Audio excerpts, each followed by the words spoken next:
Murshidabad medical কলেজে অগ্নিকাণ্ডের পেছনে চক্রান্তের অভিযোগ তুললেন চন্দ্রিমা ভট্টাচার্য। তাঁর অভিযোগ, কিছুদিন ধরেই সরকারকে হেনস্থা করতে এই চক্রান্ত করা হচ্ছিল। মেডিকেল কলেজে অগ্নিকাণ্ডের পর মুখ্যমন্ত্রীর নির্দেশে চন্দ্রিমা ভট্টাচার্যের নেতৃত্বে বিশেষ টিম করা হয়েছে। শনিবার রাতে বহরমপুর পৌঁছানোর পর হাসপাতাল পরিদর্শন করেন তিনি। তাঁর সঙ্গে ছিলেন 24 ঘন্টার প্রতিনিধি সোমা মাইতি। মুর্শিদাবাদ মেডিকেল কলেজে হাসপাতালে এই দুর্ঘটনার পর সরাসরি ঘটনাস্থল সরেজমিনে পরিদর্শন করতে এসেছেন চন্দ্রিমা ভট্টাচার্য।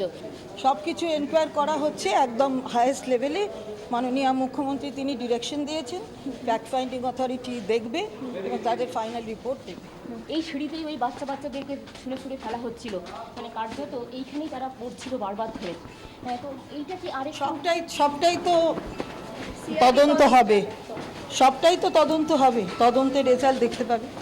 অন্যদিকে যে গেটগুলো ছিল সেই সময় গেটগুলোকে যদি খুলে দেওয়া হতো তাহলে কি একটু সুবিধে হতো বলে মনে হয়? সবটা আবারও বলছি, এগুলো সবই তদন্তের বিষয়। মুর্শিদাবাদ মেডিকেল কলেজ হাসপাতালে তদন্তে এসে প্রাথমিকভাবেই উচ্চ পর্যায়ে বৈঠক করার পর সরাসরি চন্দ্রিমা ভট্টাচার্য জানিয়ে দিলেন এই ঘটনার পেছনে তারা একটা ষড়যন্ত্রের গন্ধ পাচ্ছেন। কিছুদিন ধরেই একটা কনস্পিরেসি চলছে, কিছুভাবে একটা মেলাইন করবার, সরকারকে এবং আমাদের মাননীয় মুখ্যমন্ত্রীকে মেলাইন করবার একটা পরিকল্পনা চলছিল। সেই পরিকল্পনাটা একটা জঘন্য রূপ পেয়েছে, এটা আমাদের মনে হয়েছে। এই অবধি আমরা বললাম ইনফ্রাস্ট্রাকচার যে অভাব ছিল, অর্থাৎ পরিকাঠামো যে সমস্যা ছিল, এটা তারা মানতে নারাজ। প্রাথমিকভাবে তারা যেটা মনে করছেন যে এখানে ইনফ্রাস্ট্রাকচারে কোথাও কোনো রকম অভাব নেই, কিন্তু এগুলোকে বিকল করে রাখা হয়েছে, অর্থাৎ সময় মতো এগুলোকে ব্যবহার করা হচ্ছে না। পুরোটাই তদন্ত করে দেখা হবে, উচ্চ পর্যায়ের শেষ পর্যন্ত তদন্ত করে দেখা হবে কিভাবে এই ঘটনা ঘটল। ক্যামেরাম্যান রানা ইসলামের সঙ্গে সোমা মাইতি, 24 ঘন্টা। সাংঘাতিক বিপর্যয় থেকে বাঁচল বটে, তবে মুর্শিদাবাদ মেডিকেলের অগ্নি নির্বাপন ব্যবস্থা নিয়েই উঠে গেল বড়সড় প্রশ্ন। অগ্নিকাণ্ড থেকেও যে শিক্ষা নেওয়া হয়নি তা আরও একবার চোখে আঙুল দিয়ে দেখিয়ে দিল শনিবারের ঘটনা।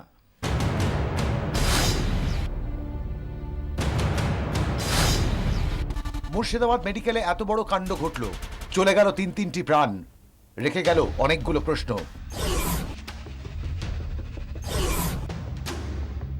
মুর্শিদাবাদ মেডিকেল কলেজের দোতলার এটাই সেই এসি কেবিন যেখান থেকে আগুনের সূত্রপাত।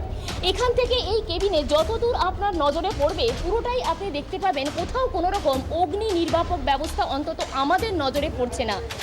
হাসপাতালে আগুন নেভানোর কোনো ব্যবস্থা আপনি দেখেছেন? কোনো ছিল না? না, দেখতে পাইনি। কোথাও দেখতে পেয়েছেন? আমি দেখতে পাইনি। না, কোথাও কিছু নেই, কোথাও কোনো ফায়ার এক্সিট কিছু নেই। কোনো তলাতে একতলা, দোতলা, তিনতলা, কোনো তলায় না, দেখলাম তো একটা জায়গাও নেই, কোনো জায়গায় লাগানো নেই। দোতলায় তিনটি সিঁড়ি থাকলেও বন্ধ ছিল দুটি সিঁড়ি, লিফটও অকেজো। এমার্জেন্সিতে দুটি গেটের তালা খুলতে খুঁজেই পাওয়া গেল না চাবি।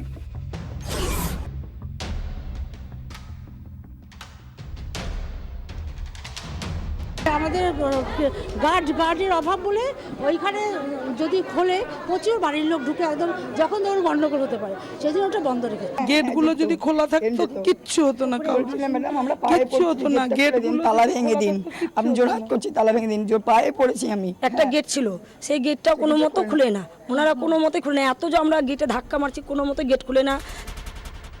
2011 আমরিকাণ্ডের পর 2012 অগ্নি নির্বাপন ব্যবস্থা নিয়ে একটি সুপারিশ করে সরকারি কমিটি। সেখানে বলা হয় প্রত্যেক বড় হাসপাতালে একজন ফায়ার অফিসার বা ফায়ার ওয়ার্কার থাকবেন। আপৎকালীন পরিস্থিতিতে কি করতে হবে তা নিয়ে তিনি প্রশিক্ষণ দেবেন ও মাঝে মধ্যে মহড়ার আয়োজন করবেন। অগ্নি নির্বাপনের জন্য ভূগর্ভস্থ জলাধার তৈরি করতে হবে। আগুন লাগলে সেখান থেকে জল নিয়ে আগুন নেভাবেন দমকল কর্মীরা। গোটা হাসপাতালে থাকতে হবে হোস পাইপের নেটওয়ার্ক, যাতে যে কোনো জায়গায় আগুন নেভাতে সুবিধে হয় দমকল কর্মীদের। গোটা হাসপাতালে থাকতে হবে স্প্রিংকলার নেটওয়ার্ক, যাতে আগুন লাগলে এই স্বয়ংক্রিয় ব্যবস্থা জল ছিটিয়ে আগুন নেভাতে পারে। জলাধার থেকে হোস নেটওয়ার্কে জল পৌঁছে দেওয়ার জন্য থাকতে হবে উচ্চ ক্ষমতা সম্পন্ন পাম্প। হাসপাতালে থাকতে হবে ফায়ার অ্যালার্ম। বহরমপুর মেডিকেল কলেজে এরকম কোনো ব্যবস্থা কিন্তু আমাদের প্রতিনিধির নজরে পড়েনি। সরকারি কমিটি সুপারিশ করেছে 4 বছর আগে, কিন্তু কোথায় কি এখনো হুঁশ ফেরেনি বহু সরকারি হাসপাতালের। ব্যুরো রিপোর্ট, 24 ঘন্টা।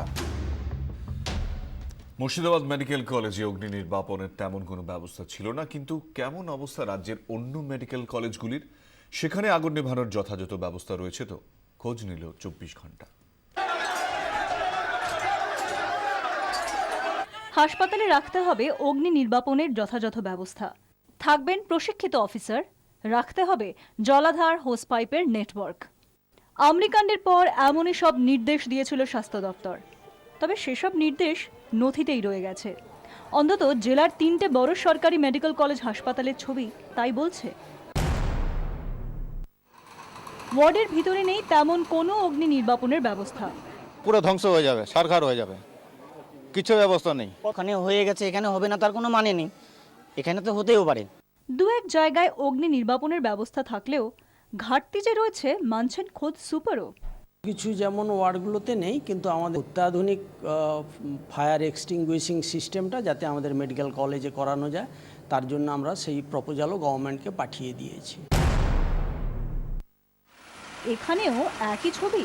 হাসপাতালের গেট খুবই সংকীর্ণ, নেই তেমন কোনো আগুন নেভানোর ব্যবস্থা, যেটুকু রয়েছে তাও আবার তালাবন্দি। এই মুহূর্তে যদি আগুন লাগে করার কিছু নেই, মাত্র ছোটো ছোটো দুটো গেট, সেই গেট দিয়ে সমস্ত রুগীকে বার করা যাবে না। প্রচুর লোক, সেক্ষেত্রে দুটো গেটে অসুবিধা হবে। আগুন লেগে গেলে হঠাৎ একসাথে এত লোক বেরোতে পারবে না।